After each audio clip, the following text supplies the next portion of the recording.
बीच में सर ने आप तुमको मिठाई खिलाया, तुम्हारे पिताजी भी यहाँ मौजूद है, सबके सब लोग, क्या कहना चाहेंगे? तुम अपनी मन की उद्गार बताओ। बहुत खुशी हो रहा है, आज ये दिन मिला है और इसके वजह से सबसे पहले पेरेंट्स को थैंक यू बोलना चाहिए, क्योंकि किसी भी लड़की को इतना दिन पढ़ाना कोई आसान बात नहीं है।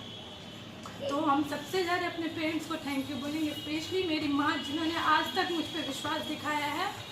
तो सबसे बड़ा हाथ में पेरेंट्स का है और इसलिए सबको हम सभी गार्जियन से बोले अपनी बेटी पे हमेशा विश्वास कीजिए। अगर आप उस पर जितना विश्वास देंगे दिखाएंगे वो उतना ही अच्छा करेगी आपके ज़िंदगी के लिए और अपनी ज़िंदगी के लिए भी और अपने परिवार और जिसके परिवार में जाएंगी उनके परिवार के लिए भी। इसकी सफलता